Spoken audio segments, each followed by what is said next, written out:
It gives me great pleasure to welcome Ms. Kiran Bedi to the Goa Institute of Management.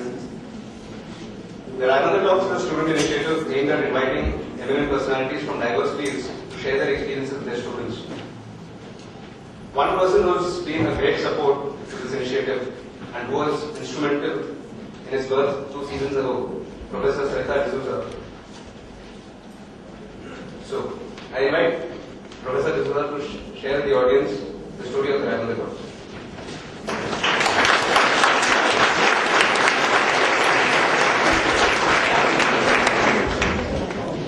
Story is a really nice word, but story is not, it's fact. Dr. Kiran Bedi, our chief guest for today, Professor Nandan Ghosh, my dear colleagues, and young budding managers. Sharing the vision, which is developed by enthusiastic young minds, is really an energizing experience. And there were 2 young men from the batch of 2004-2006. That's Abhijit Salekar and Amartya Sen, who envisioned Rwanda Talks to be the way for the GIM community to benefit from and engage with leading achievers in industry and in other areas. Now, Paraprakashita, which essentially means learning from the life of others, it gives us as members of the GIM community to benefit from the experience, the knowledge, and the courage of leaders, thought leaders, and achievers. And it is this effort, which was essentially a student effort, initiated by the student team in 2005, has been carried forward by some of the 4 of the senior team, that's Vipin, Drishti, Diaz, and Sriram. That's the batch of 2005-2007. And to carry that light forward, you have Vipin, Murtaza, Nandita, and Shreyas. We're really grateful for this effort. We're really grateful to the young and achievers, other achievers who have contributed to making the Rwanda Talks a sustained effort. And we're privileged to have with us on the 2nd anniversary a leader of conviction, Dr. Kiran Bedi. It's said that a picture speaks more than 1,000 words, so I'll reduce my number of words. And we have a small audio visual which has been compiled by the Paraprakashita team. So may I request that you see that video and then you will walk along with me through the Rwanda Talks.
much. Professor Ranjan Ghosh's first interaction with the GIM community was when he was here as a rank on the top invitee to speak on supply chain management. But he's now taken on a different role. Hence, I would like to invite Professor Ghosh to say a few words.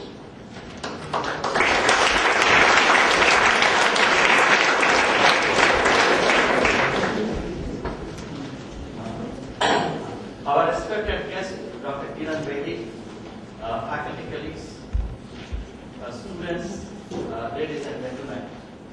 On behalf of the Goa Institute of Management, I want to extend a hearty welcome to all of you to today's event, which marks the second anniversary of the Lavender Talks, the lecture series by eminent personalities.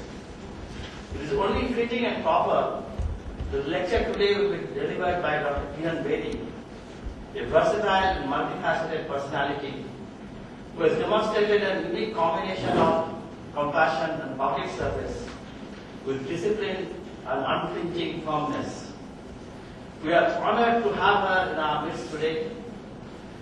Dr. Bedi has left her indelible print on various walks of life and does not need an introduction.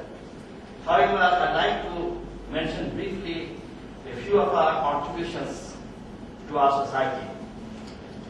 She first came to the limelight in the year 1992 when she won the ladies singles event in the All Asian Games. That was the year when she became the first female recruit in the Indian Police Service. She demonstrated her administrative acumen in the depth management of traffic during the Asian Games held at Delhi in 1981. She did not hesitate to have planes tow away vehicles which are parked illegally. At the same time, she exhibited her impartiality and fearlessness by not making an exception, even in the case of the Prime Minister's car.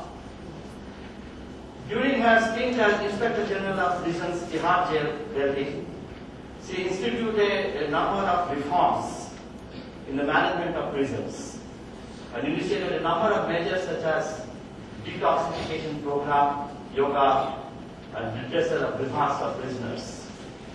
So she showed that the job of a police officer is not just policing or maintaining law and order. It is something much more than that. It also involves reforms. As we have gathered today in an academic institute, I would like to mention about the creative side of her personality. She has a BA in English, MA in political science, and a law degree, and also a PhD in social sciences. She earned the last 2 degrees while she was in active service, a full-time job. She has authored a number of books, a few of them being I Dare, As I Agree, It's Always Possible, The Kindly Battle, Cyber Cases, Government at the Rate of Net. Her books have been translated into Italian and half a dozen Indian languages. She has held all the positions that a police officer can in her career. She is presently the Director General of the Police Research and Development in Ministry of Home Affairs. She has returned recently from the UNO, where she held the post of Police Advisor in the Peacekeeping Department of the United Nations. For her, it has been a journey from the tennis courts to Tihar Jail to the United Nations organization. Dr. Bedi is a recipient of many prestigious awards, such as the President's Gallantry Award in 1979, Woman of the Year Award in 1980, Asian Vision Award for Drug Prevention and Control in 1991, Raman Maxis Award, which is a very prestigious award, in 1994, Mahila Surumani, Lion of the Year, and Massimo Imagine Awards in 1995, Joseph Boyd Award in 1997, ACCUIM Award in 1998, Pride of India in 1999, and IIT Delhi Alumni Association Award in 2000. She has set up 2 voluntary organizations, Navjyoti and Indian Vision Foundation. The organizations have awarded the Sir J. Saikram Memorial Award for Drug Abuse Prevention by the United Nations. Lastly, I should mention that she has influenced several decisions of the Indian Police Service, particularly in the areas of control over narcotics, traffic management, VIP security. Dr. Devi.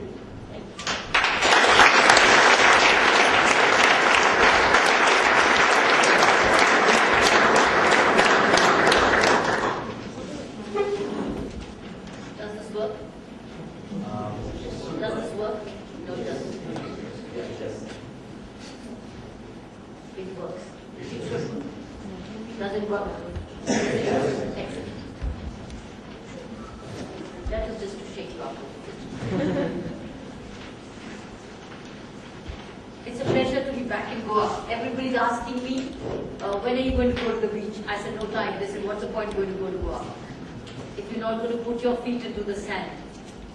But I guess the priority is very strict, very, very clear, which is to meet you. And then leave the first flight in the morning. If there was a flight this evening, I would have gone, because I am one who works and runs back home. You don't have to be like me. But the point is, that's what everybody was asking, and I was planning to do. It's a joy to return to Goa by any excuse.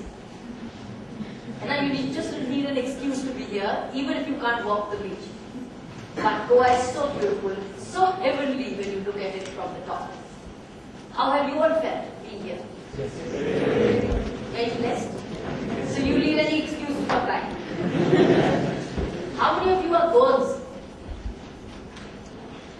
A few of you are Goans, but just about 5%. Right? Rest of them are all outsiders. So you were the one who were invading Goa, and now you go back, migrate back. So immigration is not allowed here, right? Have you been able to buy a little room here? Not allowed. I did a bit stint in Goa here in 1983, when you were not born. Right?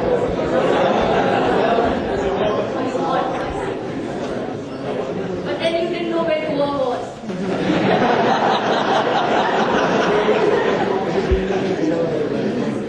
And that's the time I was managing traffic here. I was managing traffic here. And that is the time when Commonwealth as a government meet was held here. Who the little children of Goa when you were here, when 1983 were born? Goals?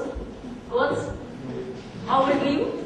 I was born in 1983. Wow. So even you didn't know what Goa was. That's the time I was SP traffic here.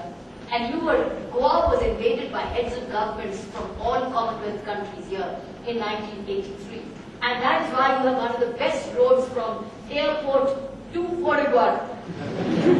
It's thanks to Trudeau and Margaret Thatcher who were then driving this road. And Mrs. Gandhi, they drove the road. And your fathers or your mothers, ask them, the Goans particularly, they did traffic duties at that time for me. We didn't have many traffic police officers.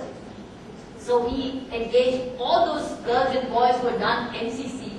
We drafted them to do traffic duties. So all this 40-kilometer route, your mother or your father or your uncle or your grandfather did the duty here. You can ask them. If they were in NCC, they did traffic duties. So this was the story of Goa with me in 1983. And you talked of Prime Minister's car being Chalan. We also Chalan Chief Minister's car.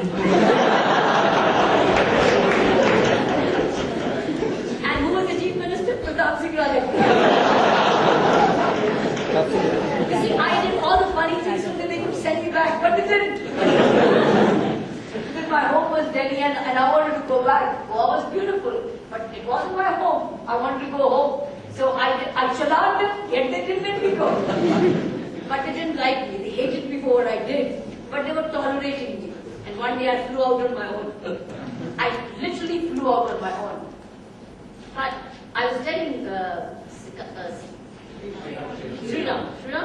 I was telling Sriram while we both were driving. By the way, I'm here thanks to him.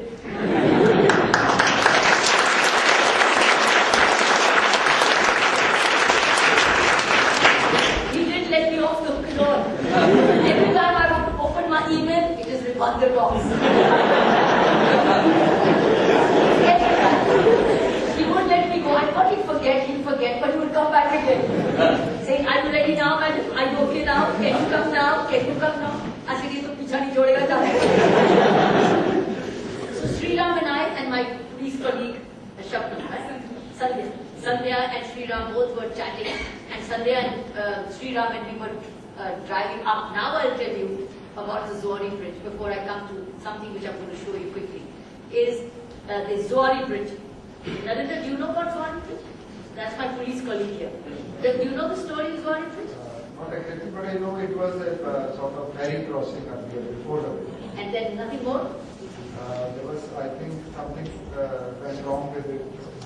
That's all?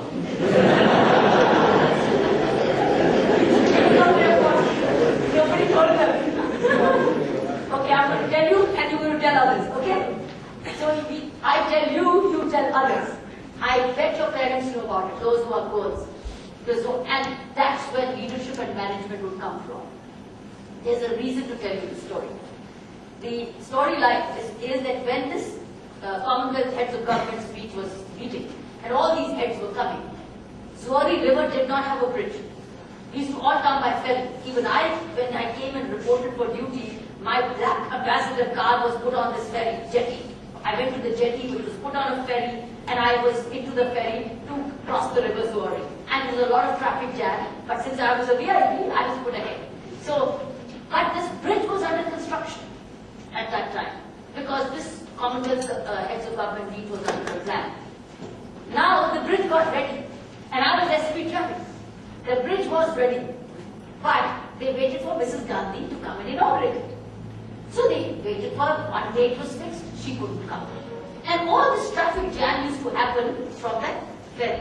And I was SP traffic, who used to manage that traffic jam on the jet. You can imagine, if Zuari Bridge wouldn't be there, what kind of traffic jam would be there?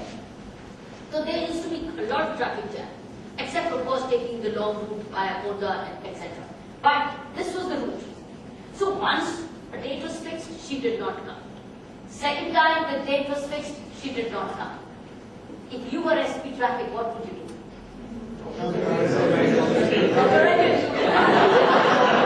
That's exactly what I did. You see that? You're all budding leaders, aren't you? That's exactly what we did. And you see that? I never went through an MBA course, but I did it. That's the difference.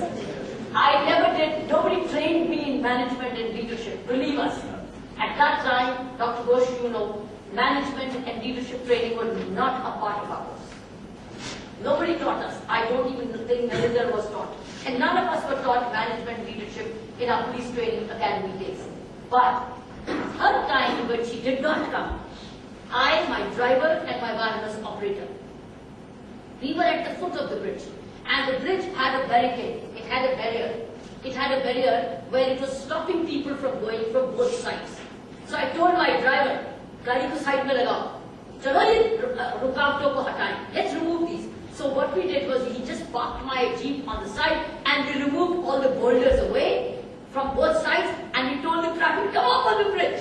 So people said, "Why? Come up on the bridge." And we were the first ones to drive the bridge. The police, traffic police was the first one to drive, to tell the other side, "You're ready." See, I've driven. The bridge is fine. Drive. People were so scared. I said, "Drive." So the entire traffic from the jetty transferred itself on the Zuari Bridge and there was traffic flow. Now, next day, everybody was wondering who opened the bridge. They said, "Did Mrs. Gandhi come?" They said, "No, it is Mrs. Bedi did it." So now the politicians were all red-faced there. They were all saying, "Oh, she did it again. She's quite a problem. She's always a problem. She did it." Now they could not complain. Now, how would they block it again? People would say, "Why are you blocking it? If Mrs. Gandhi can't come and just is busy." Well, she's busy. She's got busier, better things to do than coming all the way to open a Zuari Bridge. So, why are you stopping? So since then, the name of the bridge has not become Mrs. Gandhi Bridge. And that since then, the bridge has remained open. It is today 23-year-old bridge. And that, now point is, what went into that? That's the key. I was about 33 years old at that time.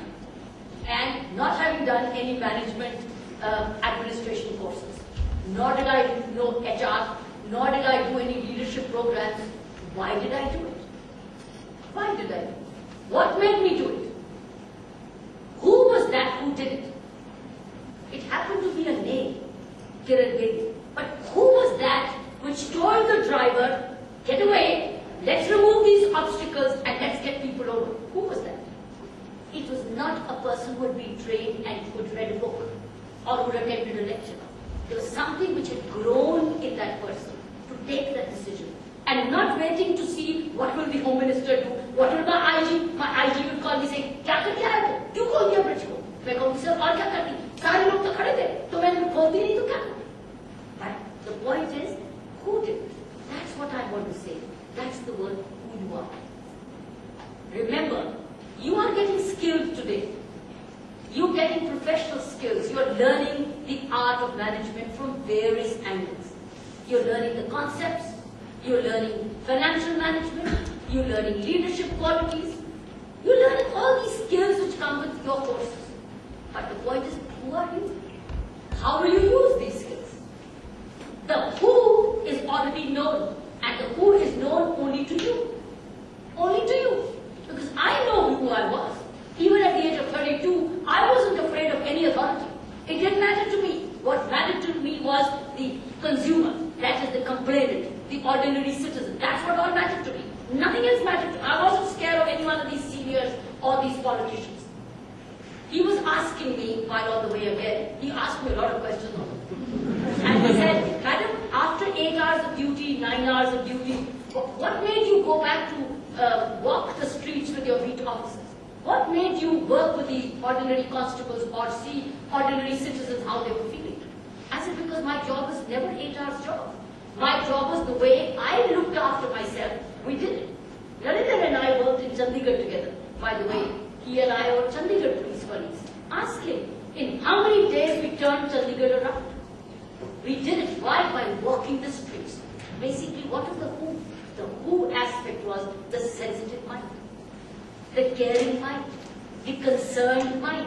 Something which it belonged to me. It was taking ownership. You must have read in so many management issues is when you take ownership. When you own what you do. But as today, we don't own it. We take up a job and we look at it as a job. In the government, in the private, issues are different, but they can be similar almost. We take up a job and we don't own it. In the government, we don't own it.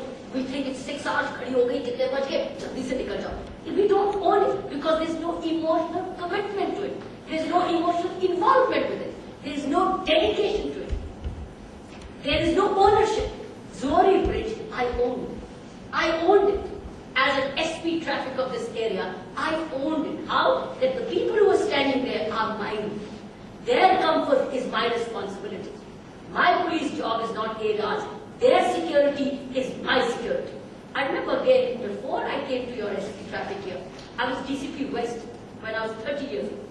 It was one of my first district charges. और एक public poster निकला इतना जोर से, देखा ना सोती है ना सोने देती है.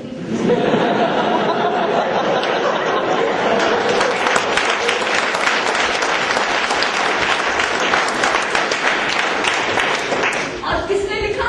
चोरों ने. चोरों ने लिखा ये सोती नहीं है, हम को सोने नहीं देती. The point is, they were always on the run.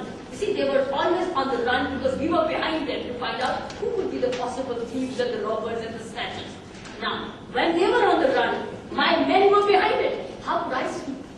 I can't say, "Tum bhagte raho, main soun." You have to run with them and work with them. That's what leadership is all about. Second, having set the tone, I was CD for you. Now I have two choices, but I think I prefer this choice. This is a HardTalk interview I had on the BBC a couple of years ago. Do you watch the HardTalk? You will not. None of you will have watched this. This is an interview I gave to the BBC in London in 1999 called the HardTalk. Let's watch it. It's an interview which I have enjoyed watching it for myself. It has all the seeds of a young officer grooming to be a leader. Let's watch it and then we dissect it. Okay? Then we dissect it. By the way, this is the first time I'm making it public. I've never shown it like this.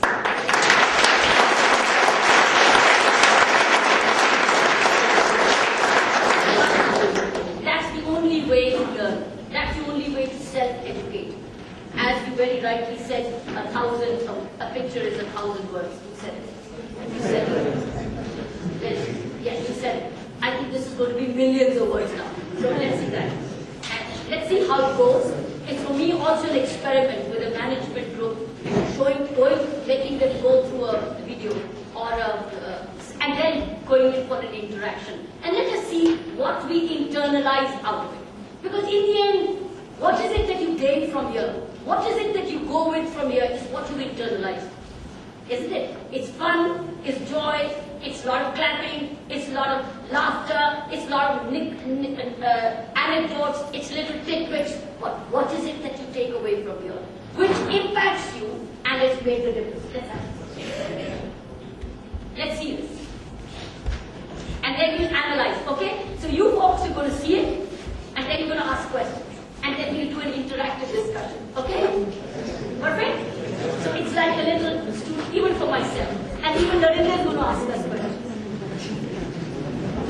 Let's watch it. I hope it works.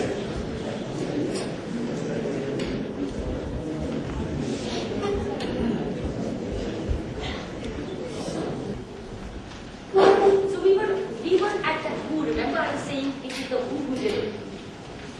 Let me expand that a little. Okay? All of you, in a way, are already formed. You're already coming here formed. Just as when I entered the National Police Training Academy, I was already formed. I had my likes, I had my dislikes. I had my religion, I had my preference of friends, I had my value system, I had my love for my parents, I had my own relationships, I had my needs, I had my love for money or my kind of dress or jewelry. All my basic habits were formed. My eating habits were formed. Nobody dared give me something I didn't want to eat. I've already come formed. Sorry. So the who is already formed. Do we realize that? So this is not a training place, by the way. This is only a knowledge center. But to convert a knowledge center into a training center is a Herculean effort. I'm almost converting this into a training class. From a knowledge to internalizing. So with the who of your habits formed, now the question would be that first of all, do we all during this program realize who we are? While you're all getting similar kind of training in subjects, the teacher is the same for all of you. But the who within you is different from each other. And the who is not being addressed. The who cannot be addressed collectively. Who can only be addressed individually. And who can only be addressed personally. Are you getting the skills of addressing the who? Because you see the National Police Training Academy trains all police officers equally. But everybody becomes different. Isn't it? The management institutions train academically, qualitatively, everybody. But somebody becomes the top CEO and somebody remains somewhere in the middle. Somebody becomes an entrepreneur and somebody becomes a part of the government. Everybody chooses. Why? Because the who is different. What happened? Good, son? Let's get good. We'll carry this forward, okay?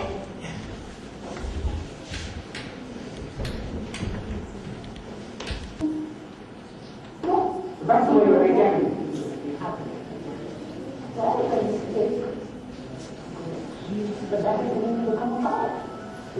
No, go back to the beginning.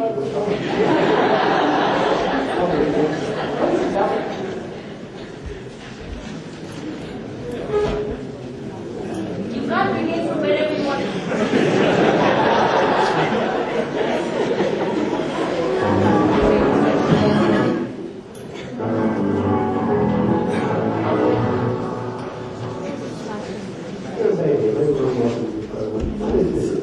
Come away into a campus car. What? When you borrow it, you spend your phone, you can shoot. No, I think that's what you were doing. We were powerful like that. That doesn't matter. No, it's not beginning, it's the middle. Now listen, this is the middle. You're not gone to the beginning. More seconds. Oh, is it the second scene? No, it's all one scene. No, it's all one scene. Go back to the beginning. So this is something in the middle after the break. You know, this is probably something after the break.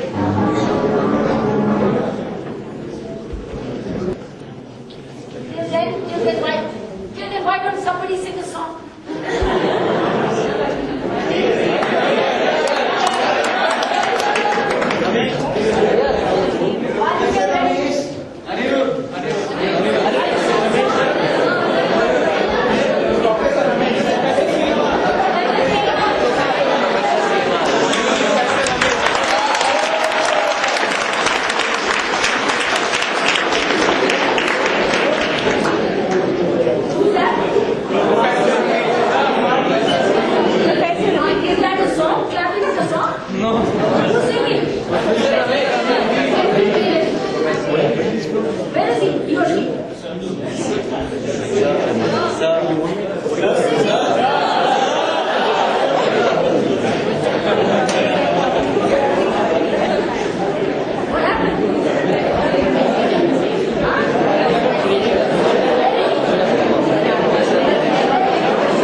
This is the message even of this song.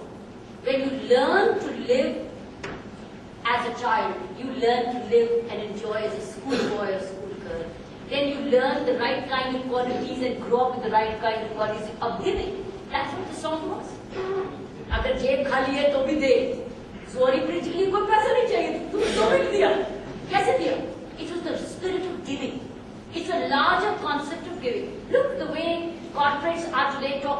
corporate responsibilities. Why are they talking about it? Because this is what, when they're earning so much from the market, they're now trying to put budgets aside to give. And give with compassion, give with love, and not give sulkingly, and not give only to get a tax rebate, but get involved with corporate issues. That's the spirit of the same song again. Are you okay? Okay, let's see for where. Let's see, I do not know how long it is. And we'll see if it doesn't work, we'll switch it off. Okay? So, but one more shot and we're done. Sorry. Last thing.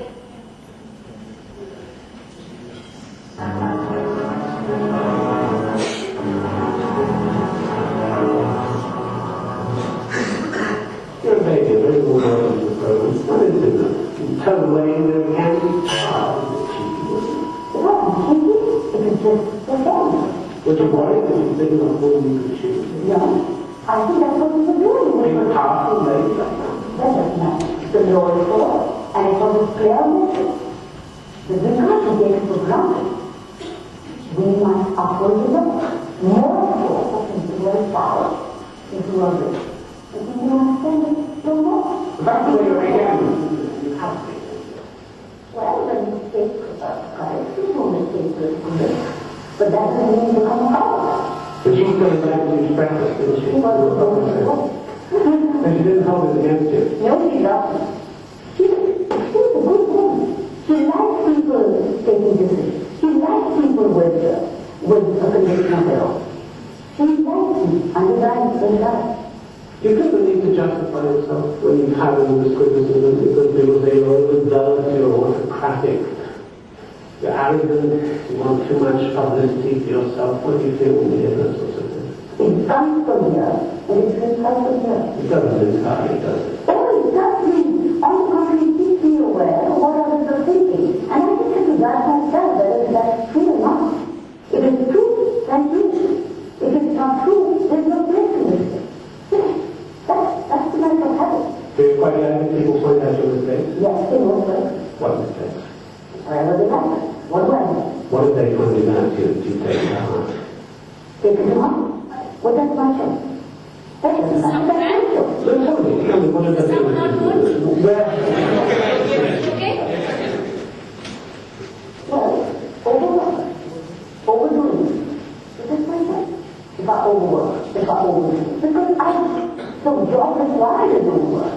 The job requires that kind of extra work. It has to be done free. That's professionalism. It doesn't hurt. And the effort of constantly being in the spotlight was there. You have to watch everything you say, everything you do. Every day. And so we get up and do lots of things every day to ourselves. Why don't we rework the right things every day? No, there's more pressure. No, there's no media stuff. No, it's just another day. It's the way I take it, the way it's developed. I was a tennis player before I became a police force. You're a champion. I was. And every day was a new match. A pressure to win. But every day was a new day. Every evening was a new reason to do my workout for the next day. Every day was a new match.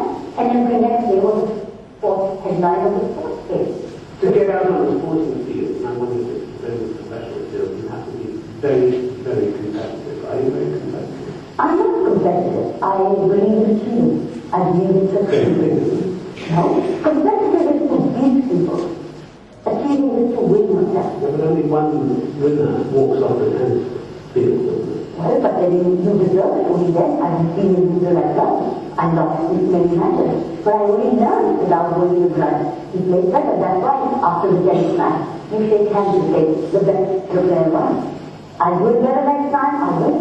But if I don't deserve it, I lose. But the message is to do it better next time. Listen to you sound very ordered, you sound very logical, you sound very always walk down the field day pretty studied. Is that right? Is your life so organized? Is your life so well arranged? Are you so thoughtful about everything you do? Actually, I don't give away any time. I don't give away a moment anywhere. I am highly aware of it. That's conduct. It's sorry to be saying, but still, or I am aware of it. And it's not just come consciously, it's grown within inside of being aware of who I am, where am I, what am I here for? So you focus, always that focus, you keep your mind on the job, concentrate on the training and all the lessons that you've learned in a situation like that. Don't you ever lose control? Professionally, yes. And personally? Yes. In what situation? Personally, I'm a normal human being. Professionally, I'm a trained human being. Okay, personally, in what situation? Personally, I'm a normal mother. A mother who gives in. A mother who cuddles, controls. You've been reluctant? Yes, sometimes. To one single soul, a grown-up child, who went through an adversity. I think professionally, nothing stuck. Personally, there are a lot of tough moments. When you found out about yourself being a mother, being a policewoman, having told you already? Policewoman, I was always practical. Yes, yes. First, policewoman, I was always a child. Personally, one sometimes never in charge, one never in charge when it concerns children. It's not so easy. It's really difficult to be mothers these days. So bring you down to earth. Yes. Keep it closer to reality. Let's talk about the child, because you were born in America, a holy city, in Punjab. Are you religious? I believe in Lord morality. I haven't seen God, but I do believe. You don't believe in God? I don't disbelieve it. You're agnostic. I'm not neither agnostic. I don't know who I am as the belief in God is concerned. But I do believe there is a conspiracy of connectedness. Something or the other connected. Why am I going to say? Something that connects this world with the other. With that harmony. No, there's connectivity of situation. Who connects? How they connect? I don't know. But there's always a reason for being where you are. Something you trace back many years, people you meet, places which you are, things which you have. Like for instance, I would never be better than one man to say what if I had not done prison assignment. And I was sent to prison assignment after doing 9 months of no working at all. And I was anxious to go to work. They tried again to work. So your philosophy is there's a reason for everything. There's an order to the world just for the life of Kiran Bedi. Yes, there is. How about yourself? I got more from them. They're very fine friends. Finest friends a child has ever get. A sense-playing father and a determined mother, but very hard-working for them. They have this vision for you, didn't they? I think you said at one point they had a vision that you should go to public service. Yes, they had a dream. They had a vision for 4 of us. We have 4 daughters, no son, no brother. You know it. A child? Sorry? But you knew it. You knew where you were going, didn't you? Well, Very early on. but it was a dream when we were commonly sharing. I was dreaming with them. They were dreaming with me. They were dreaming for me. And I just translated their dreams. You just got it straight into the dream. Yes, I did. What about absolute? I mean, you talked in the past about a sense of injustice. Yes. But then you could go and join an organisation which by reputation is one of the most corrupt organisations in the country. But the potential has the power to deliver justice. But you don't have the potential to change it. Of course, I exercise that potential. That's why we brought in so many changes. If I hadn't been in uniform, I wouldn't have been a powerful social worker in uniform. Policing is powerful community work. It's not powerful punitive work. It's actually powerful welfare policing. Because when you speak police people for the good for the safety, you're not speaking security, you're creating security. I think the most powerful job on earth is the police force. But tell me, you arrive in the police force, it's hugely corrupt. Corruption is everywhere. Obviously some of that is going to spill upon you. You're going to see corruption firsthand. You must have seen it, didn't you? Of course I In the early days. So what was your reaction to it? It would not be like that. Not be like them. I have my choices. Did people come to you and say, you should come in on this? Yeah, but then like you, there's something, take it back.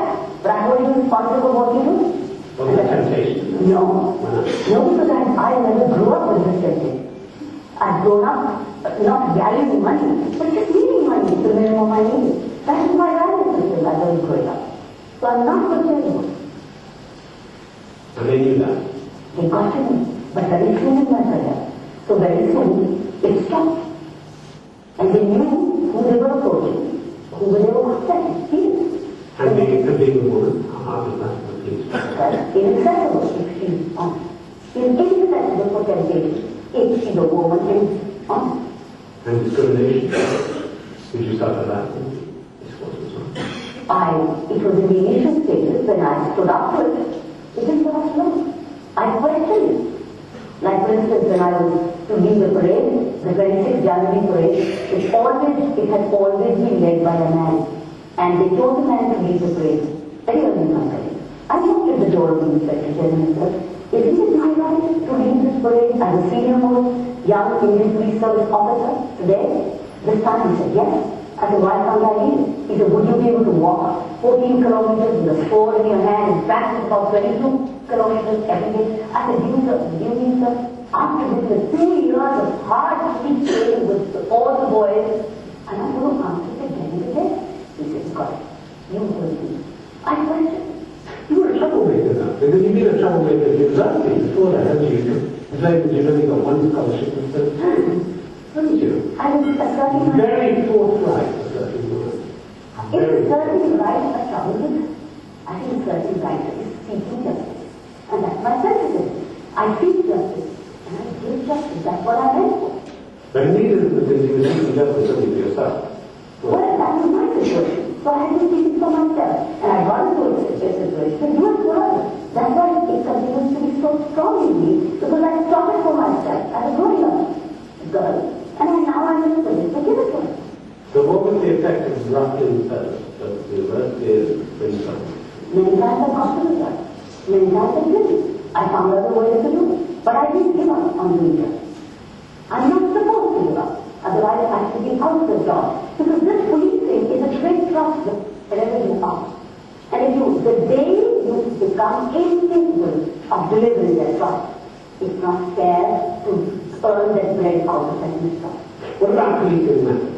Because you've spoken up in support of the former Punjab police chief, because his methods have been questioned. There's no two comparable situation. I policed in peacetime, he policed in wartime. That is it. There are standards both in peace and in war, aren't there? Yes, there are. And he followed that because he was on the defensive. If he hadn't done it, I think he would have been on fire now. So you don't think there were human rights violations or something? No, there was a terrible human rights violation on both sides. On both sides? Yes. Why should the authorities commit human rights violations? No, I'm laying down the standards. I think the whole criminal justice system at that time is broken down. And if we sit on judgment limit, I think we will go wrong. So both sides should be indicted. So not only both sides, there were many sides, everybody was Everybody. From the entire government was there. I think if we do it postmortem, everybody should be on it, including the judicial system. But whether it's peace or war, my point is there should be standards, and these standards have to be upheld. They are accountable for what they do, either in peace or in war. I appreciate that, but the point is... You don't agree with it? No, the point is, when you are in a war, and if it was a civil war, if you do not take your head, then you are on the defense. So it was policemen in civil war. And if you start with postmortem, you must hold everybody responsible. The entire community, the entire state, the entire municipal government, the entire municipal. That's very good. That's human rights violations. Good. That's not everybody did. So what results now? So what results now? You're going to move on. But you know standards now. Yes. People are held accountable. The lesson And so signal is sent to future generations. good lesson to be learned. You can be held accountable. Good lesson to be learned so that they never repeat it. But if you do go back to postmortem, you're still in time. And be reviving memories for further civil war. You had a reputation always for leading from the front, didn't you? Where there were political demonstrations in Delhi, where you began your police career. You always led the charge, didn't you? You always had to go back and when the tear gas was high, you didn't remain as a side. Why not? Because I was a leader. I must get the bouquets and the brickbats. If I'm always there for the bouquets, certainly there for the brickbats. That's the reason. And if I have no business to all sides of the bouquets, but be away from the brickbats. So I must get it first. That's the reason we want it all every time. With 12 large parts, because of the right there, and not being at the end of the game. That's the reason. And when the governorship of Tihar jail, the notorious Tihar jail became vacant, nobody wanted it, did they? It was vacant for a few months. Nobody ever wanted. And then they pushed you into it. I just got it. But your father, it wasn't a great career advance, was it? That's what their position for me to pray. I'm going to write.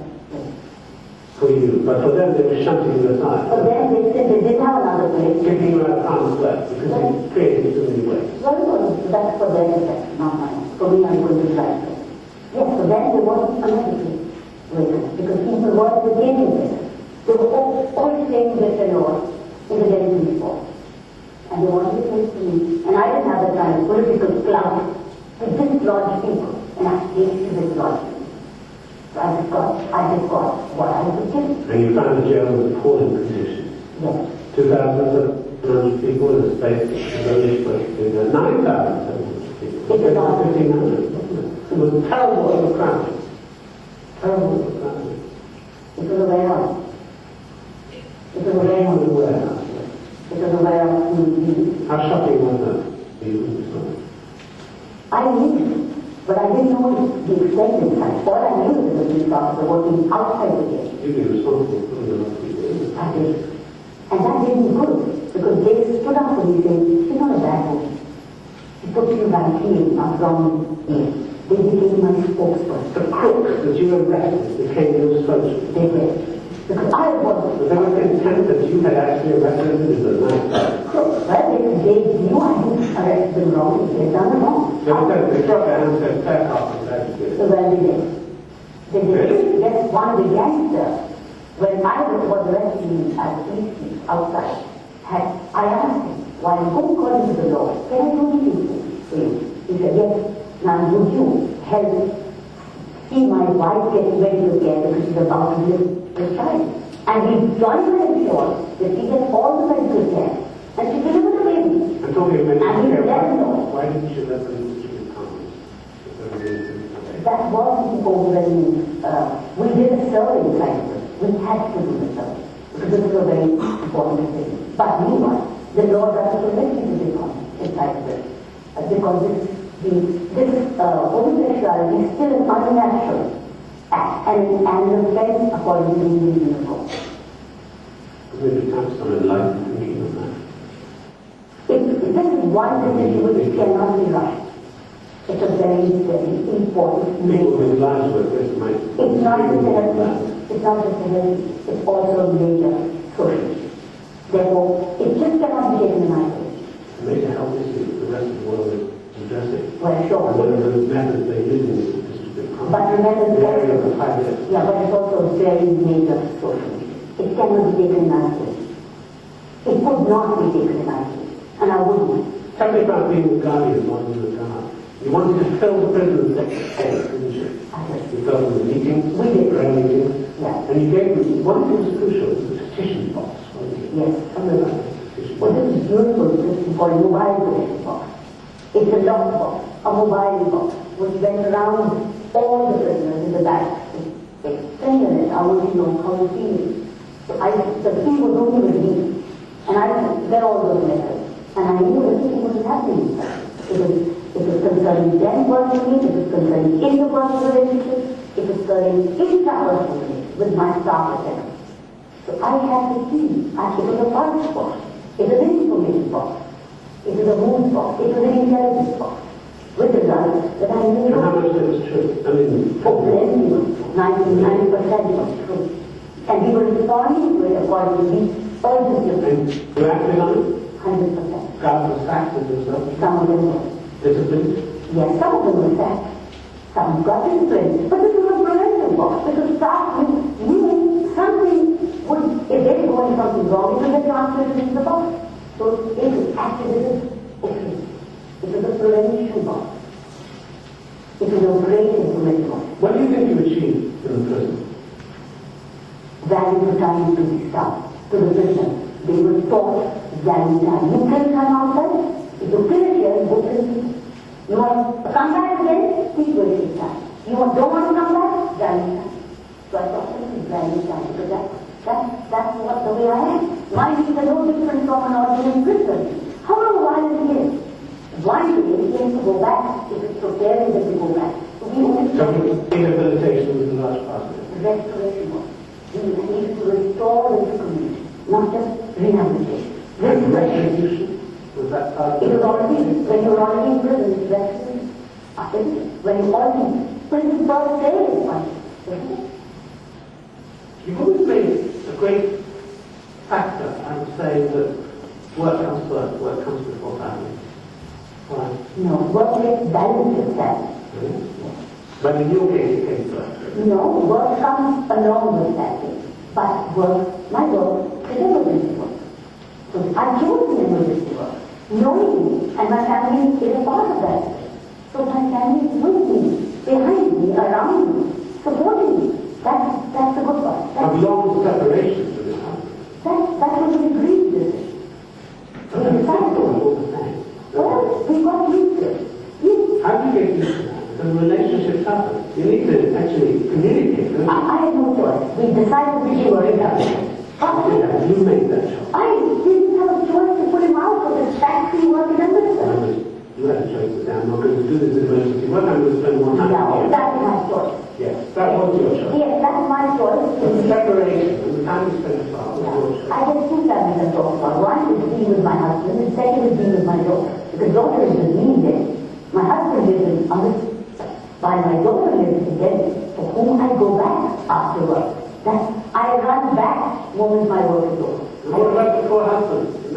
Well, he could be there. He could have made a choice by joining me. Is it always a woman to make the sacrifice for a man? The man could have done it for a woman. But we don't do it against each other. We believe in exercising our choice. And I give him that freedom. He gives me that freedom. And yes, we together. Do you want to get your way? But I think I'm right. And if he thinks you're wrong? Well, yes, we can do it. Who's the most powerful person in this man? We have to convince him. So he's back at a disadvantage in these arguments. But he's a really good man. That's why we come this far. He's a good man, and I respect him for his reasonableness. And he said the same about you, did he? He's very proud. He's very happy about whatever I am. He's very supportive. He's a good man. A very good man. A noble man. Who cooks for me when I go home. You cook anything? I don't know how to cook. I only let him. But he makes some nice chicken. He likes eating food. I don't eat much. That's the problem. I'm not fond of it. It's not that I don't like cooking. I don't need it. Because I can live off little stuff. Did you ever get tired of high-pressure job? You're in training now, aren't you? They've shunted you again, haven't they? They're keeping you well away from police work. But they don't know what they're doing. I'm training the next generation. And 5 years from now, when I come into the seniority of the generation, if I found that... If you come into the seniority. No, I will. Nobody stops me. I will move up to seniority. And during that seniority, if I found equally meritorious, if I am, and if there is an independent decision taken, well, that's it, so be it. And this trained class of young men and women would be trained as I thought should be trained. And if not, what if they decide, well, you just ruffled one feather too many?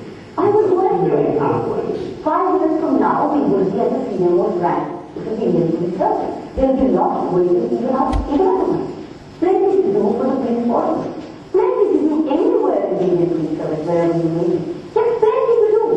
You just have to choose and like it and look forward to it. If there could be plenty inside the prison, there is just much more outside.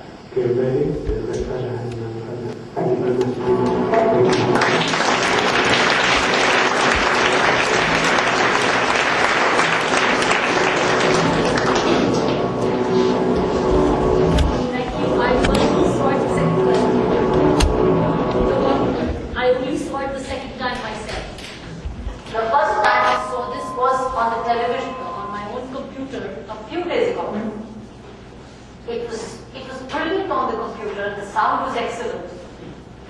Probably it was not meant for a larger hall. But you know, when I was watching this, I was thinking of you. one day you too will get interviewed like this, in one form or the other. Do you realize this? Do you want to be interviewed like this?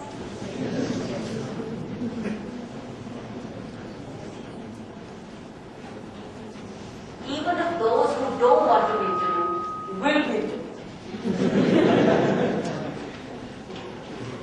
It's not necessary that you would be on a hard talk with the BBC. You'll be interviewed all your life. That's the message.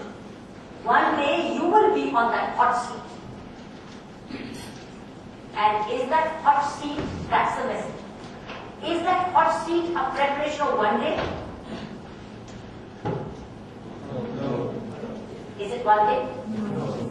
It's a whole life. Isn't it? So what you are today is what you prepared yourself till yesterday. And as you grow up, whatever you will be what you had prepared yourself till yesterday. You are knowledgeable today, you are a product of what you read till yesterday. What do you want to be tomorrow? That's the thinking, that's the vision, that's the dream which you need to create. I had my dream. If you saw through the interview, I had my dream. I knew where I was going. I know where I'm going even now. I know where I'm going even now. These are not accidental issues. The basic core values become your torchlights, become your lode stars, and you sail your ship accordingly. You get the wind into the sails accordingly. Imagine yourself 10 years from now. Imagine yourself 20 years from now. Imagine yourself 30 years from now. And remember, where you will be at the age of 40 will be where you will be actually reaching a destination. And you're not very far from that. That's the law. But where you are at 40 is your cutoff. If you're reaching your peak at 40, that means you made it. You will make it big. But if you're still struggling at the age of 40, then you will be struggling for the next 10 years. But if you struggle now, and you learn the hard way, you soiled your hands, you've gone through the grind, you've gone through extra training, you're willing to learn, you're willing to take risks, you're willing to put in extra, keeping in life, keeping in mind the balance in your family. You will have a happy home, a happy family with a good work. But if you do one thing at the cost of the other, one thing will get lopsided. What is it that you want? When I was growing up, my husband living in Amritsar as the television comes out was a very clear decision. I knew he would not be with me like a husband-wife always remain, but it was a choice I made. Therefore, there's no regret for the choice, saying, I wish it was different. No, it could not be otherwise. He was land-based, he was factory-based, and he had his own choices. Why would I uproot him? The fact that we decided to get married was a clear decision, because this is just the kind of life I wanted. I didn't want to tag along, I didn't want anybody to tag along. I wanted a sense of space and freedom. If he had moved in, excellent. But the point is, what is the kind of life you want? Right or wrong is not the judgment at the moment. It is try and having a vision and a dream. Similarly in your career. So my friends, that's it. What is you got to imagine yourself one day in that hot seat. But a lot of hard talk. And life is full of hard talks. And preparation is the key. You never know when you will be tested. And how many times you will be tested, personally or professionally. And every time the other person will be better prepared than you. But if your preparation, personally and professionally and spiritually, if it's strong, you'll continue to ride it and enjoy it. And be in a position of abundance. But if you are starved in any one of the three areas, whether it's professionally, professional skills, whether it's your personal skills or in your spiritual starvation, you will see that much will dip, and you have to recover out of it by paying a price. You may pay any kind of, the price could be not necessarily financial, it can be psychological price. It can be health price. These are the messages from this session of this interview which I gave you, is imagine yourself, try and dream yourself, get into self-reflection yourself, and plan your life ahead. Life is going to be a lot of challenges for you. Personally, you will not want to choose your bosses. Your bosses may be all kinds of people. Just as I had a plethora of bosses, horrible people and very good people. We were horrible people, useless bosses who should have never been there. But the difference with my job and yours was I could move out. I could transfer out. I could get away from that position and seek another position. You will have to look for other jobs. Because your boss might just say, company say, your and our ideology or philosophy doesn't work, friend, choose another job. Be ready for another job. That means your skills will have to be so sharp. Your skills continue to be upgraded that your market value continue to rise. Never get outdated in your professional skills. That means continue to self-train, continue to professionally train, and continue to be personally brilliant. Otherwise, you'll be out of the market. And then a spiral of depression will take over, saying, I'm not where I wanted to be. This is not, my friend so-and-so has gone this far and I'm here. So a depression comes in and you keep dipping below, and that friend, as he or she goes up, you keep looking at him and keep going down. Just because you're making a comparison. This is the age. This is the time for you now to do a lot of self-reflection and self-introspection and self-audit. This is exactly the habit I have grown with from your days, and even earlier than that, where I used to be a self-friend to myself, where I used to ask myself questions: where am I going? What am I doing? Who I want to be? What kind of lifestyle I'd like to have? And as you saw in the interview, I said money was not my priority. I just needed that much of money which I needed. That's my goal. Your goal may be different. And that's why the goal went accordingly. If my need was a lot of money, I would have had a lot of money. There would have been avenues of making a lot of money. But that was not my need. So I chose another path. So you've got to choose your paths now. Look at your preferences now. Look at your habits now. Personal and professional and spiritual. And do your mid-course corrections now. And get into the habit of correcting daily. You want to practice and change a habit, you've got to practice it daily, till it becomes a part of you. So any habit which you think will be a blockade in the goal or the vision you have, you'll have to do a mid-course self-training and then change the course. There's a lot of expectations of you. You first of all have expectations from yourself. Then, while you have your expectations, there are family expectations of you. Because you are here because of your families. You're here because somebody who sent you. Are you all on jobs? Somebody's paying for you? Somebody's paying for you? That person has an expectation of you. Somebody's brought you up this far. Somebody has an expectation. Somebody's teaching you. Somebody has an expectation. So remember, whatever you are today is not only because of you. You understand? You are not here only because of you. You are here because of all those who did it for you. Whether it was your parents, whether it was your family, whether it was your teachers, whether it was your friends, whoever made the difference in your life, that's what you are. That's what I am. Today I am not a product of only what I did to myself. I am a product of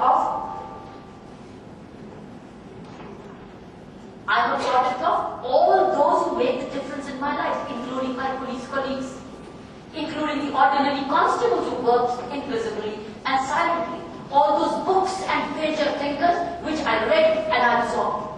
they made the difference in my life. That's the impact. So if I say I am what I am because of myself, I am only probably talking 20% right, 80% wrong. 80% belongs to all those sections which brought me up, which supported me, which provided for me, which did it, visibly or invisibly. All people who touched my life. So this is the awareness, sensitivity I wish you to have. And if you get it now, then you're ahead in life already. But if you don't get it now, then you'll be left behind. And other things will overtake you, then you will learn by mistakes. You learn by errors. You learn by blunders. But if you do what I'm telling you to do, you'll continue to drive the vehicle, or continue to pass through blockage, but not step them in. You'll continue to drive carefully. You'll continue to have a vehicle serviced correctly. You'll continue to upgrade your driving skills. You know how to do it's a hill, you know how to do hill driving. You'll continue to be qualified for a license. And if it's a desert, you know what kind of actions must you take, when must you drive, what kind of tires must you have. These are all life skills.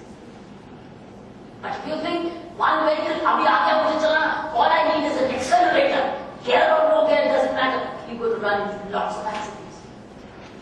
And sometimes you land into hospital, and sometimes you save yourself, oh God is so kind, God saved me. Well, once in a while, God does save you, but not all the time. So don't test Him too many times. That's the message. The sound wasn't to my satisfaction, but the point is that means it cannot. See, that's why I said I never tried it like this. If it's seen on a smaller, it's such a brilliant sound because it's originally sent by the BBC. But I think there's one message alone saying you will, each one of you, face this hot seat in one form or the other. And you will not, that day alone will not prepare you. It's your entire preparation which will speak at that time. And that preparation is your knowledge, your skills, your habits, your character. And this training courses, such training education programs is professionally skilling you. But when it comes to personal skills, it's all your own effort. And you're not graded at personal skills. Nobody tests you on your personal skills because that lies within you, hidden within your core. It's like a coconut. Within that soft kernel is only within you, and the water, jelly, is all inside you. Only you know whether it's insipid or whether it's sweet or whether it's fresh. And whether you like to taste it or you don't like it yourself. Only you know it. So friends, grow up to make the difference in your lives, personally and professionally. Make very careful choices when you get married. Make very careful choices when you become parents. All these are make very careful choices the kind of friends you make. Very careful choices when you're making money and what you do with the money. These are not part of the textbooks all the time, but this is to be the key to managerial success. And from within you, if you're enthusiastic and you know where to go, you are a leader. And if you remain sensitive, you will be a leader. As I told you, it's a Zuari bridge case. There was no police training college for us to say, when you find a blockade like this, and 3 times the VIP doesn't come, go with the driver and remove the blockades. There's no chapter. It is the leader within you which will make you sensitive and make you lead. It is the feeling within you, the emotion within you, which will make you be concerned about others. That means when you make a product, you will make a product for something which is just not selling and making a profit, but which is high quality. You will not dodge and cheat them. Because you've got to make money, and you've got to have a hike in the share price, and you want to show an audited statement of millions of dollars. No. You will follow the right path. Friends, that much I thought would be the session. However you're willing, you're open to ask questions, and I hopefully would like to satisfy your curiosity to that extent. But today, if you can take this message, that this course, this training is professionally skilling me. It's making me professionally qualified for placements. But whether I grow into that placement and add further value to that placement, and I become a great person in that placement, and who am I when I go home? What am I to my family and my friends and my peers? These are your own choices which you will make. Be very alert on that. And alertness on your thought, on your conduct is the key to leadership and management. With the sense of giving and with these life skills, you will all getting to know which we never were told. We learned through experience. So I don't call myself, I call myself who's practiced by experience. We are all leaders by experience. We are managers by experience. So we are MBEs, you are MBAs, we are MBEs. We are management by experience. That's the difference. But the fact is, because some of us are keen to continue to learn, continue to study, we're trying to become MBAs as well, to see whether experience fits in concepts. And you realize, oh God, what we did fits into this concept. It works so well. But we were doing the right thing. But we never knew that this was a theory, and this was the concept, and this was the practice it worked. We've done practice first, and then work backwards and see it fitted into a concept and a theory. So do a lot of good reading, do a lot of good self-reflection, stay where you were, let your heart beat for the others, lead the way, but learn to be good followers too, but keep your enthusiasm alive, innovation alive, initiative alive. These are the traits of amazing leader come manager. Thank you so much for being so much.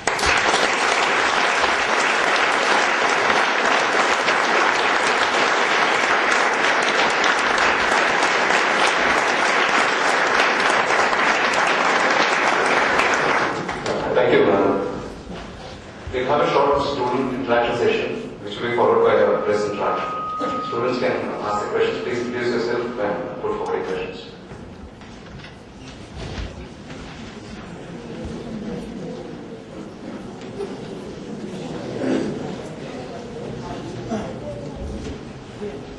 Good evening, ma'am.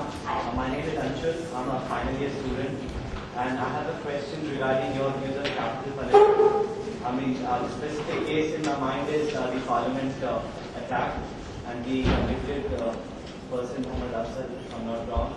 And then you have the magazine issues with cover stories coming out, people such as Indira Gandhi endorsing the view that they should be forgiven and things were not fair. But actually, other than CRPF, so I've seen a lot of these things very close and personal. I've seen a lot of Jawans, lived with them, and I've seen their kind of suffering at very hard places like Manipur and Kashmir. So when there are cover stories that say, forgive these people and these are fake encounters and stuff like that, and human rights violation, but when our jeeps are blown up, that's not human rights violation. So I would like to hear your views on it. My views are linked with running of a prison. And I've seen imprisonment. I've seen thousands of people imprisoned inside. You can't imagine how punishing imprisonment is.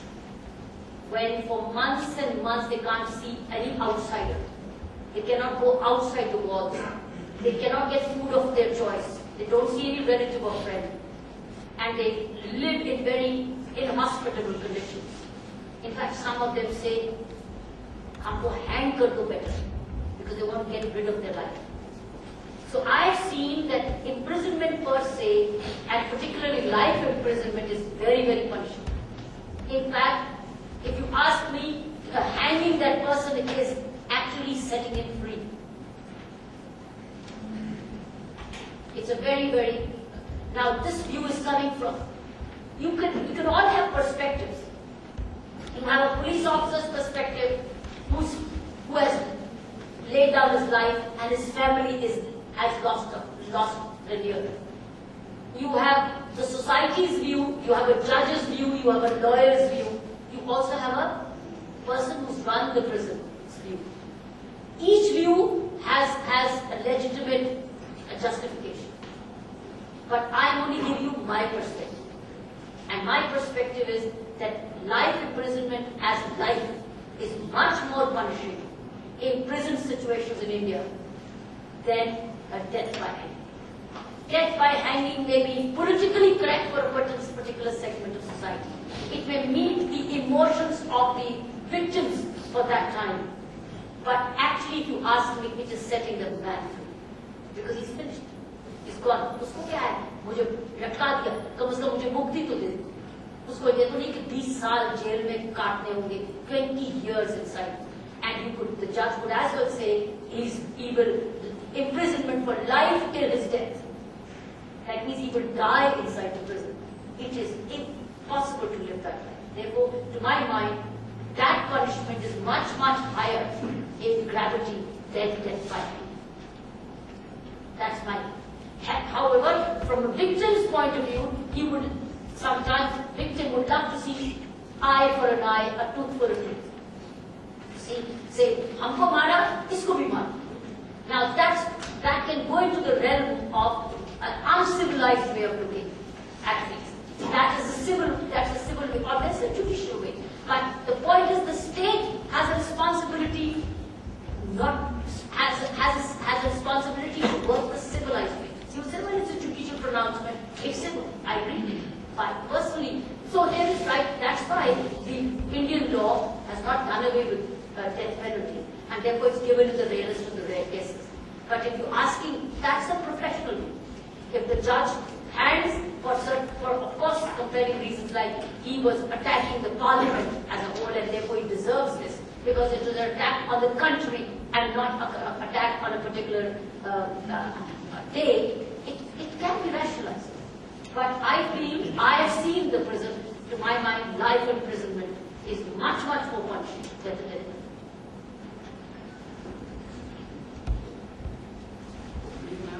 My father is a government servant.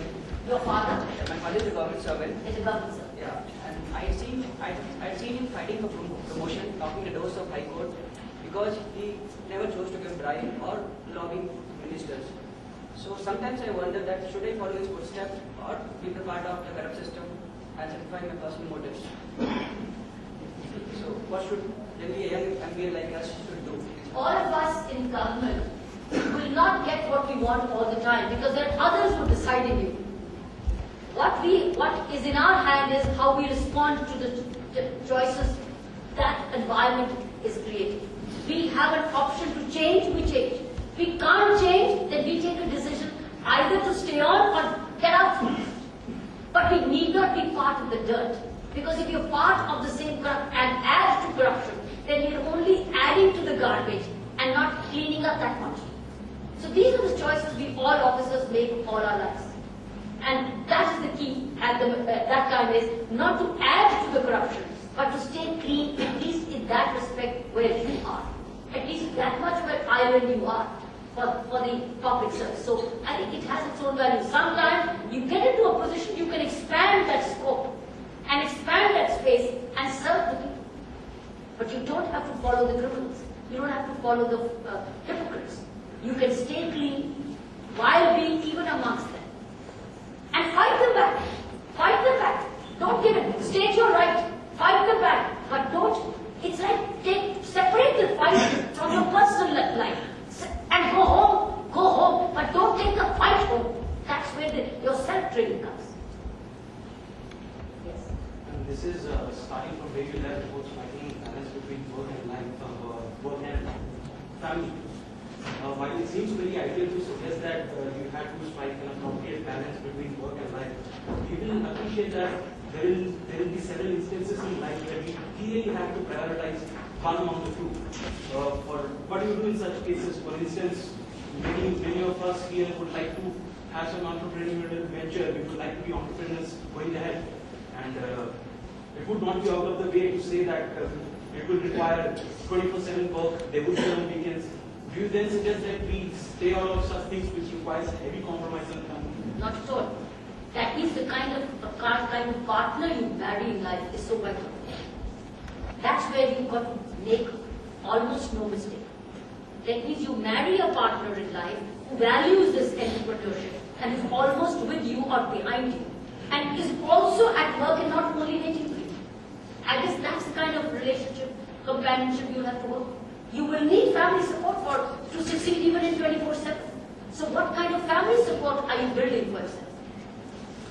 And number two, all your life you will not be to 24/7. There will be first part of your life where you will be 24/7. But the moment you can strike a balance, that's the time when you must. Like for instance, let me give you an example. Many corporates continue to have retreats for the employees, okay, and continue to have a culture of very too many dinners at night. They can easily shift to lunches, from too many dinners to maybe high teas or lunches. Why do they all the time talk of dinners? Why can't dinners be minimal and let's have high teas or have a breakfast or have a lunch? Because the moment you go into the culture of too many dinners, you're actually taking the man away from his family or the couple away from the family. So why not change the way we work? Why don't we change the way we socialize? Then they go for retreat. In the retreat, when they sometimes don't invite spouses, why not have the spouses with you in the retreat? And in the retreat, have such kinds of games where the spouses genuinely participate. What's the point having too much of alcohol in those retreats where the men can get drunk? What are the women to do? Women normally don't get drunk. What do they do when these men drunk? So these women might be saying, "ये मुसीबत retreat में आ गई, नहीं जाते तो चलो." क्योंकि वहाँ free liquor है, free. It's all free. So these are the ways we need to think different.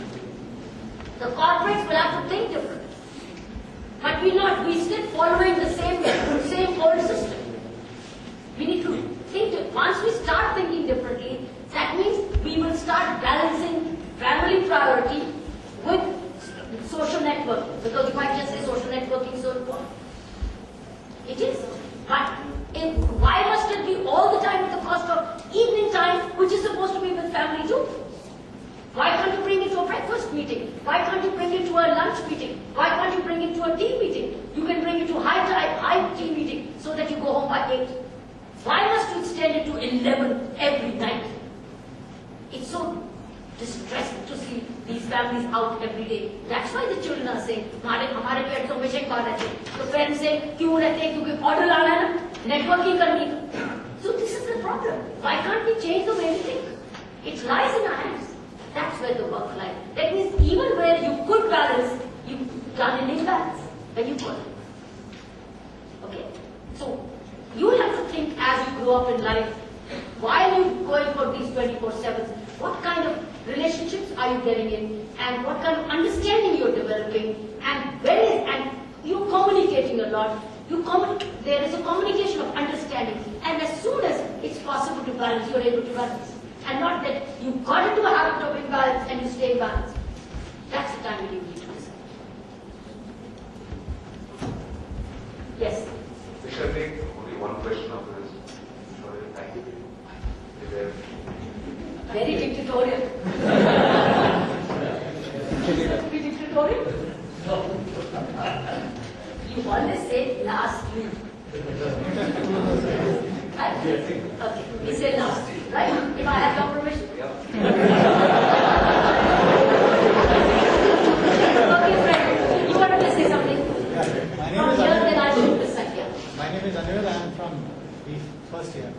Now the question is on the image of the police. You say the police should work towards the social welfare, but I think majority of the public has some kind of fear towards the police instead of having confidence in police. Now, I'll cite you some examples. I've come across so many of these examples. That's while traveling on a highway, you have so many accidents happening. People don't actually voluntarily go and help someone out because they say, why do you want to get involved in all this? This could be due to the judicial system or how the police functions. But once you say that police works towards social welfare, how do you actually are able to counter this thing? And this is virtually done by the majority of it. They see an accident happening. If the person has a slight chance of even surviving, they won't help him out. They'll say it involves police. Don't involve yourself in all this. What is the disadvantage of this education? What is the advantage? One thing, while the police may not be doing, police is not doing the right thing, I agree. But supposing it's one of our own relatives there, and somebody had helped them, how would we have felt? How would we have felt? I think ever obliged. I'm a product of that life-saving once. Believe me, I was only 5 years old when my father almost met a near fatal accident. Almost. I was only 5 years old. 6 years old. Imagine at the age of 5 or 6, if somebody had not taken my father to the hospital, and somehow he crossed that night at the age, and I was only 5 years. I just started school. I was in the first standing. Somebody picked up my father and saved him. Okay? And if at that time he was starting to think, police badi nakami, I know police needs correction. Agar police nakami hai, main nahi karu, whole life would have been ruined. Lives would have been ruined. The point is that the police is not right. A Herculean effort is going on to correct the policing, but yet the policing is not right for various reasons. That's why you had police commissions, you had a new police law, that's why you had Supreme Court judgments on police reform. While that goes on, as an educated elite, you must take this message. Come what may, I know my rights, I know how to tackle police, I'll tackle police later on. First let me save my life, save a life. God knows whose father or mother he is, or whose brother or sister he is, and how many children are dependent on him. Let me save this life. Let me do this good deed. I'll tackle the police. That's the difference between an educated and an uneducated. If as educated also we're going to say, because we have judicial problems, because we have police problems, because police is not welfare oriented or corrupt, why should I get into legal matters? We are committing a big sin. As educated, we can tackle the police. We have to pay the price. Sometimes we pay the price for tackling the police, but we saved a life which we could have never ever lived. So my message for you is, don't get into this mode, for God's sake, is because the police, getting into police issues, saving a life is a very big thing, so let's look the other way. No, remember this, he or she could be someone's mother or father. There may be little children and you never know invisibly what upkar or good deed have you done. And you never know that upkar or good deed, how does it come back to you in your life? You never know. Never know. But police you can tackle later on. You are educated. You can tackle them. I can understand an uneducated, poor man, he who can be roughshod by the police and said, तुमको ही बनाएंगे. Educated में यही फर्क है. To tackle the police, and police is, if it is police is afraid of educated persons. Police is not afraid of poor. Police is afraid of educated because educated can say, why are you doing this? Who are you to do this? I'll expose you. I'll write to them. I'll bring a lawyer. I'll write to the media. I'll take you to task. So you should have the courage to speak up against even a government authority which is not right for you. So in this case, but saving life will not wait. Police tackling can wait, but saving life cannot. That's my answer to this. That's my message for you. So that because all your life you will spend one way or the other saving lives. But tackle the police, and you as an educated elite should know how to tackle the police. Okay? Yes. In the HardTalk, in the HardTalk interview, you said that you are not sure where you stand vis-a-vis your belief in God.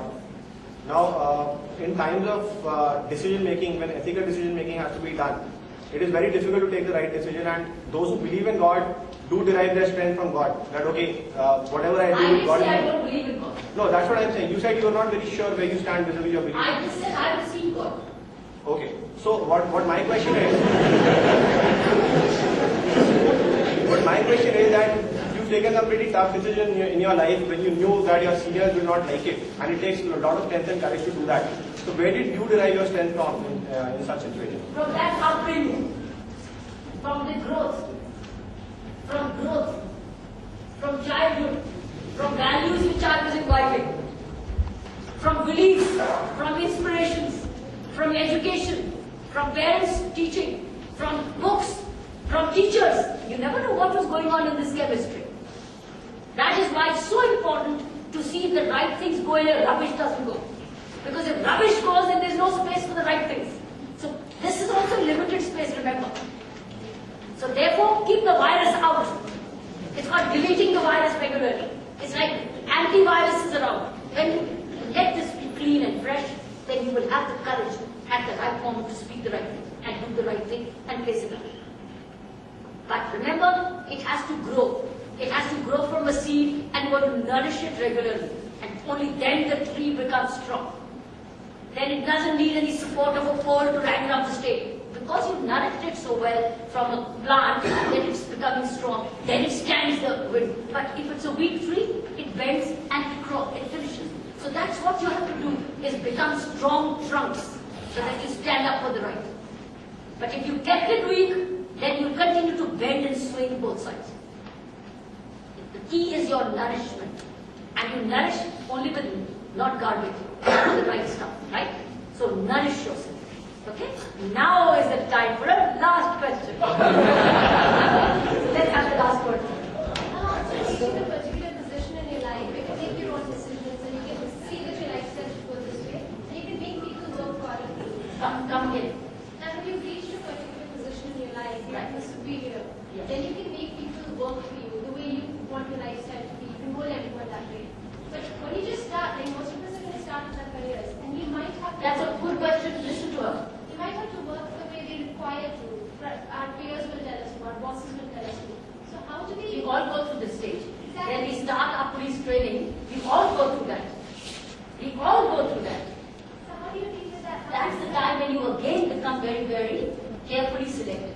You will get a lot of opinions, you get a lot of advice, you get a lot of guidance. That's where you have to use what is it for you and what is not for you. Let me give you an example. I was a probationer at the time, and I called on my one very major officer in one of my districts. And that officer had a pan gun next to him. You know, he had a pan gun. And he was a good man. He welcomed me, and he said he was very happy to see me. But every 2 minutes he said, every 2 minutes, because he was chewing a pan, he had tobacco in it, and he would say, through. And I hated it. I hated it. I remember how much it impacted. See, it's now almost 30 years old. It impacted me. And never to have any gesture. Now, this is not just that I won't eat a pan and I won't do this. It is to say the larger impression was that when you're sitting on this side and somebody is visiting you, he is observing you totally. What do you pick up? That means you become careful in what are the messages you're giving to the other person. That means you become so sensitive because you are somebody else, just as I was observing him, now on this side I am being observed. So there were lots of messages in that means it heightened my sensitivity to learn lessons from observing the wrongs. Rather saying, oh, ये देखा SP साहब है, कर सकते हैं, बड़ा मजा है, ओ इतनी पावर है इसमें, जो मर्जी करो, जैसे मर्जी कुर्सी को हिलाते जाओ ऐसे ऐसे करके, जैसे घूमते घूमते, जैसे मर्जी खाते जाओ, जैसे मर्जी थूकते जाओ, ये है राजगिरी, ये है एसपी साहब. So another person could say, मैं भी आऊँ करके खाऊंगा, मैं भी ऐसे घूमूंगा, मैं भी ऐसे खाऊंगा, एसपी साहब. Another person could be influenced by that, but I made a choice of rejecting it. Then there was another thing I saw was everybody coming. मैं एक जगह बैठी हुई और छुट्टी किसी की भी छुट्टी की एप्लीकेशन आई रिजेक्टेड. ये क्या ऐसे बोले सारी छुट्टी में जाके काम कौन करेगा? कोई छुट्टी देता, मैं किसी को छुट्टी नहीं देता. देखा 26 जनवरी आ रही है, छुट्टियां बंद. That's what I heard this. To me, I could say, हाँ सर बहुत अच्छा है, सब वाकई आप बहुत ठीक कह रहे हैं. 26 जनवरी एक आदमी बड़ा जरूरी है, कैसे जा सकते छुट्टी? हम अगर छुट्टी पर रहेंगे कैसे चले जाए, सब भागने की कोशिश करते. आई लर्न कभी किसी की छुट्टी बंद कर. वाई? क्योंकि जब मैं बाहर निकली तो वही सिपाही लोग उसको बदसीज दे रहे उस अफसर, कहते कितना घटिया आदमी. हाँ, सो आई लर्न कि क्या करेंगे छुट्टियां बंद करके. क्या ये 30-40 आदमी का सब्स्टिट्यूट नहीं हो सकता है? Let them feel they can go home, इनके बिना काम चल सकता है. जाओ अपनी छुट्टी तो ले लो, जाओ. In my life, thereafter I learned I'll never regret anybody's name. See how an opposite impact it has. But the point is, remember, and there were many instances. Then there was another very good officer I came across who sat always with the door open. He always sat, he never had the door shut. So people would walk in up to him and talk to him all the time, and he would respond. And he was so open to anybody coming in and going. With the result, he was so loved by people. I learned to sit with the door open.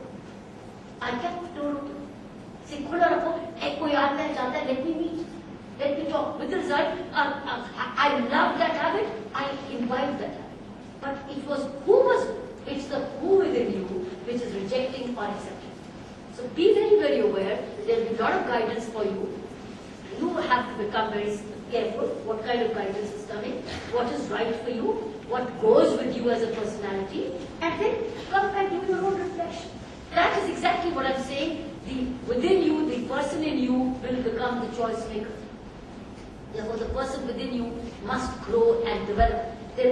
But there is no substitute to where you are starting a career to learn yourself, to be next to the ground and learn and be willing to learn. This is the age when you must be all the time willing to learn. But as you also grow, please stay willing to learn. Please go back to the ground level to learn. There is no stopping of learning. The higher you go, the more ground level you should come to learn. So, and in that learning, again you will get a lot of views. Usne bhi ye kaha, usne bhi ye kaha. Select aapne hamesha.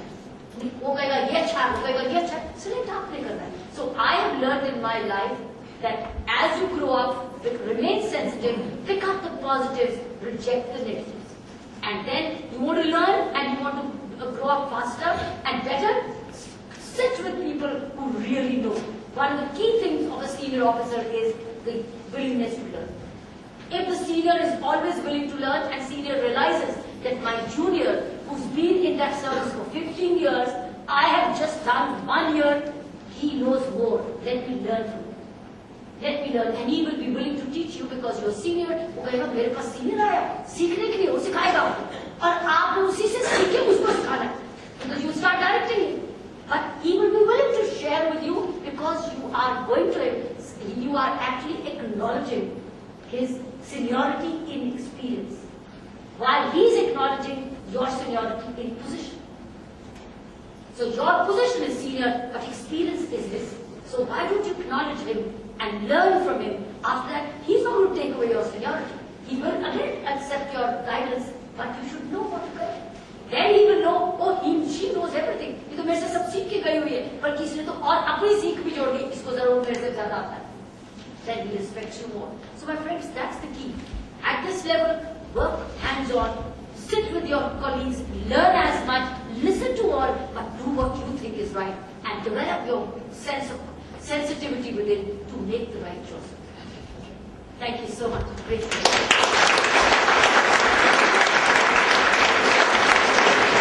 Thank you very well. I hope you all make a great, great success of your professional and personal and spiritual lives. Thank you. I'm sure it was a great presentation for all of us. I would request Nandana to come and deliver the vote of thanks.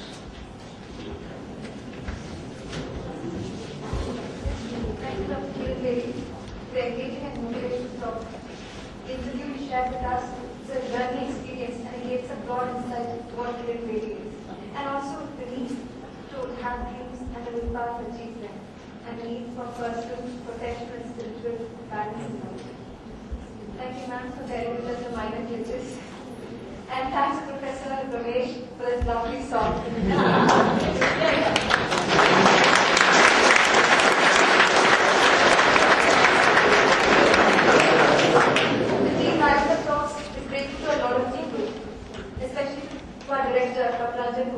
For his support and guidance, and also to our ex-director, for his continued support. We're also grateful to the administration staff here, especially to Steve, Celine, Jovita, Mukesh, and Hilario for organizing the video. A special thanks to the press for their participation and coverage of this event. Is the media?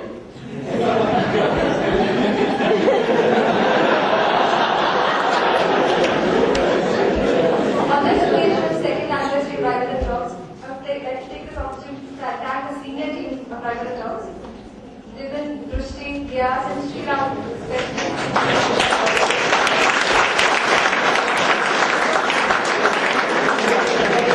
We also take to the PR steps that we have here. And thank you to the entire GIM community, faculty and students for making this event a great one.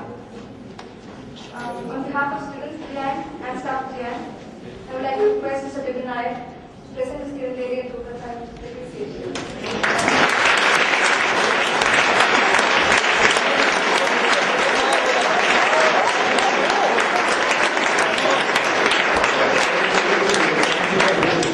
Let's see what this is.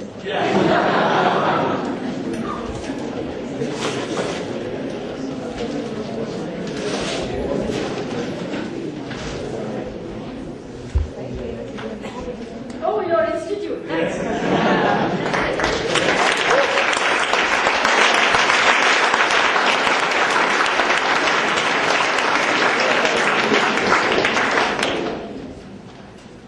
Thank you.